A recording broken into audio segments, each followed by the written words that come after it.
Assalamualaikum warahmatullahi wabarakatuh.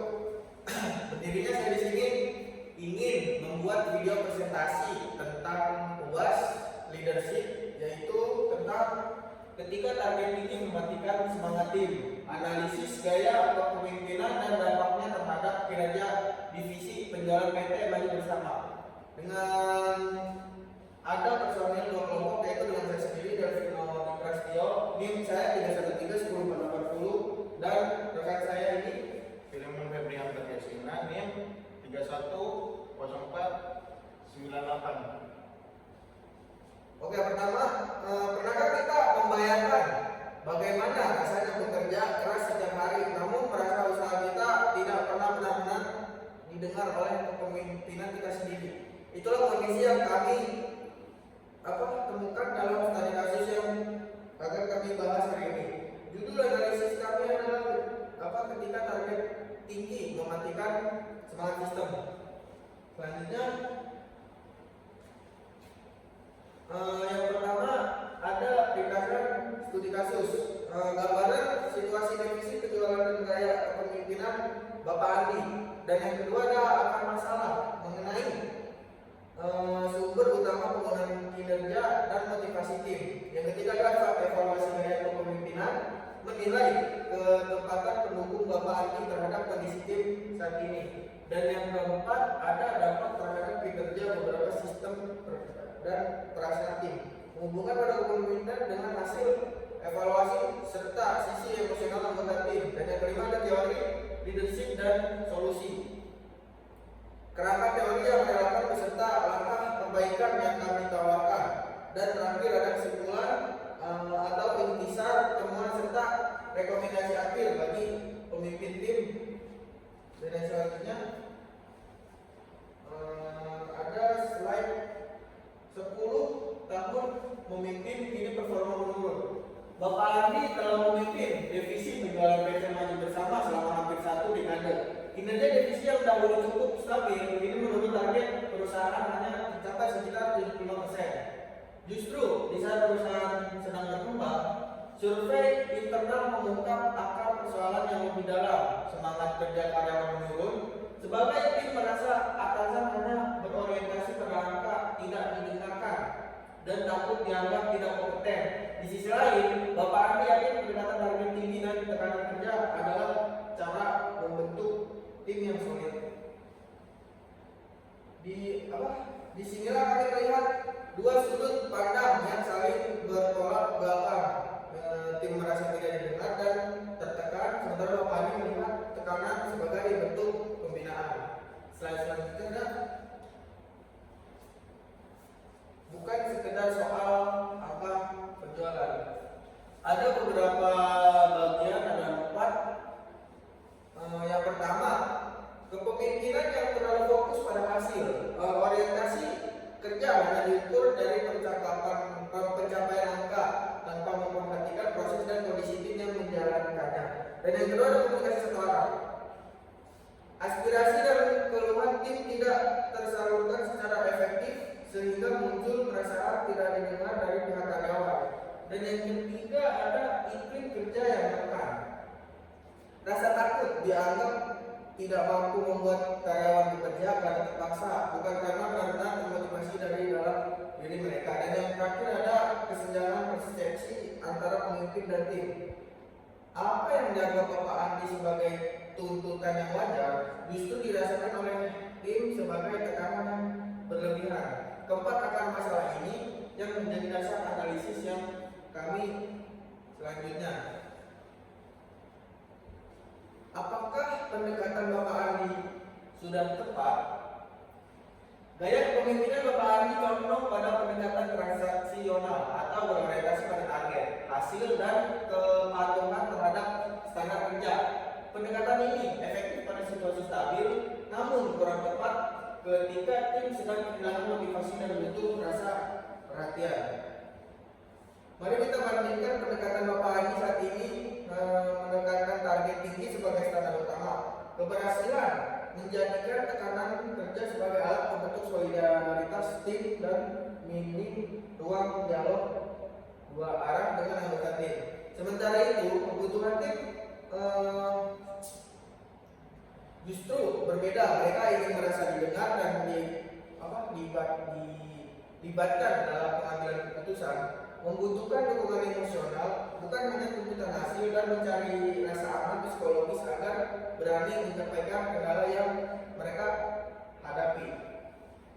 Selanjutnya ada dari gaya pemimpin menuju penurunan hasil.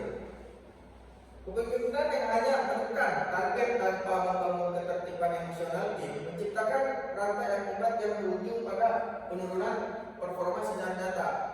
Alurnya seperti ini. Dimulai dari tekanan tinggi yang membuat tim merasa tidak didengar sehingga motivasi dan semangat menurun. Yang kemudian membuat produktivitas tim melemah dan pada akhirnya capaian target yang hanya mencapai 72%. Pola inilah yang menjelaskan mengapa hasil evaluasi kinerja menurun bukan karena ketidakmampuan tim, melainkan karena rantai dampak dari pendekatan ke kepemimpinan yang kurang memperhatikan sisi manusia di dalamnya. Lanjut, selanjutnya akan dilanjutkan dengan rekan saya itu Filemon. Jika kami berada di posisi anggota kami akan merasa lelah secara emosional dan bekerja bukan karena terinspirasi melainkan karena takut dianggap gagal. Tidak akan dinilai semata dari angka tanpa ruangan untuk menyampaikan kendala, membutuhkan kecemasan kronis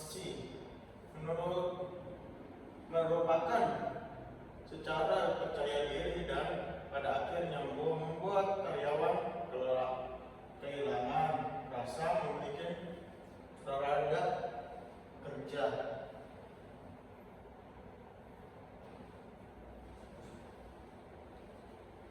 Sebaliknya, jika kami berada posisi Pandi sebagai pemimpin definisi, ada 3 langkah akan kami melakukan secara pertama, membuka dialog 2 arah,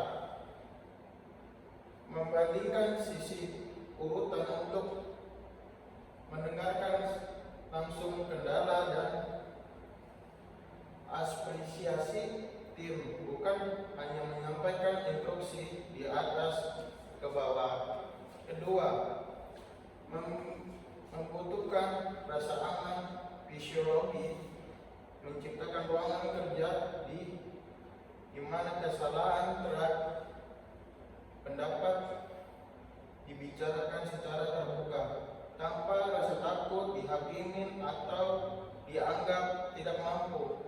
Dan ketiga, mengimbukan target dengan kesejahteraan tim, mendapatkan target yang relasi secara memberi dukungan sumber daya dan pelatihan yang mendamai secara pencapaian.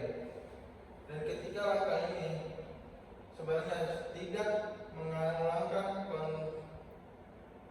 konsentrasi atau pada hasil, namun menambahkan dinamis manusia yang selama ini hilang.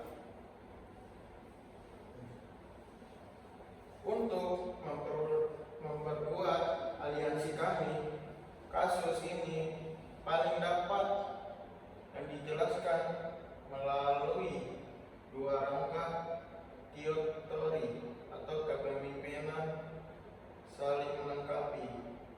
Kepemimpinan tradisional adalah gaya yang dipraktekkan Pak Andi saat ini, berfokus pada pencapaian target,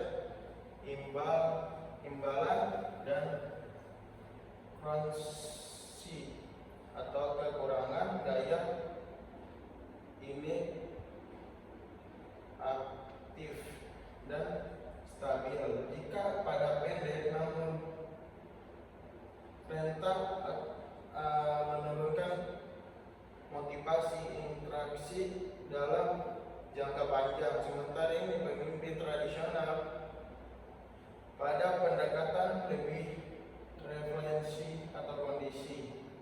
tim saat ini, mengapresiasi atau melalui visi bersama memperhatikan kebutuhan individu dan membangun motivasi dari dalam anggota tim, bukan sekedar dari tekanan eksternal atau semata.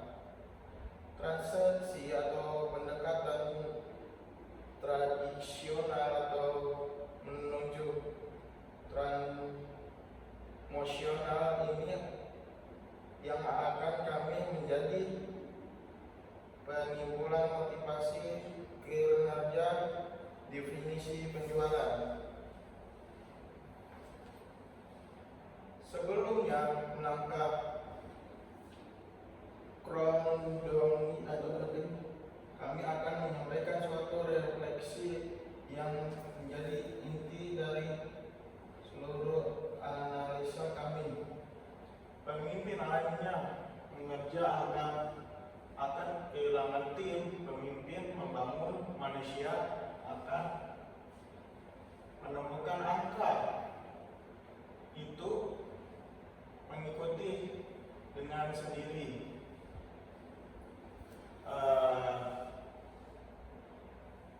Selanjutnya,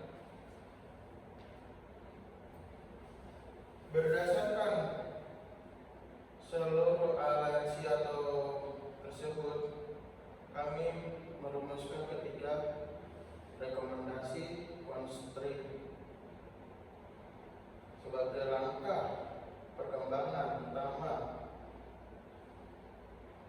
Evaluasi ruang pola komunikasi, membangun formal atau dua arah secara berkala agar tim merasa didengar terhadap langsung dalam strategi dinamis. Definisi kedua, menyusun target dan keputusan tim, mendapatkan target secara terhadap yang realistis, diiringi dengan dukungan, pelatihan dan sumber daya mendamai. Dan ketiga, memperkuat kepercayaan dan penggunaan, memberikan apresiasi atas usaha yang dilakukan tim, tidak hanya memiliki dari hasil akhir untuk membutuhkan motivasi, interaksi dan lebih tahan lama. Ketiga rekomendasi saling melengkapi, dapat terpakat atau secara terhadap oleh Pak Andi.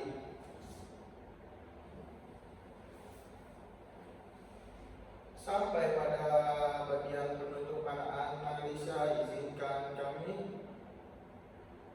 merangkum secara pembahasan ini dalam kesimpulan utuh. Penurunan kinerja definisi penjualan bukan sebab oleh tidak mampu tim semata, melainkan oleh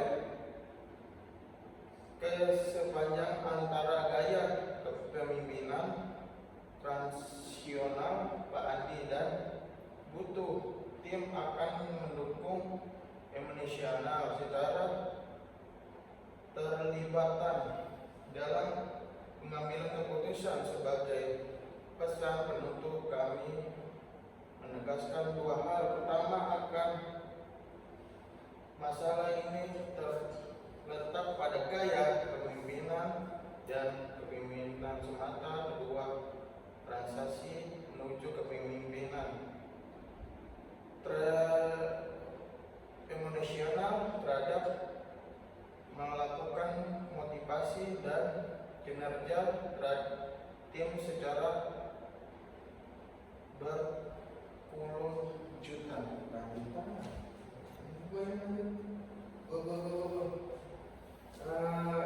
Selanjutnya adalah rujukan teori merujuk pada beberapa teori dari sumber bacaan utama yang bidang kepemimpinan, di antaranya karya Bas dan Avelio mengenai kepemimpinan transformasional, karya Bas mengenai konsep dasar leadership, buku Notus tentang teori dan politik kepemimpinan, serta penelitian R. Edmondson mengenai keamanan psikologis dalam tim kerja. Selanjutnya ada sebagai penutup, kami ingin menyampaikan bahwa analisis ini bukan dimaksud untuk menyalahkan satu pihak, melainkan untuk menunjukkan bahwa kepemimpinan yang efektif lahir dari keseimbangan antara pencapaian hasil dan perhatian terhadap manusia di dalamnya. Demikian presentasi analisis mengenai studi kasus kepemimpinan Bapak Ani Divisi Penjualan PT Maju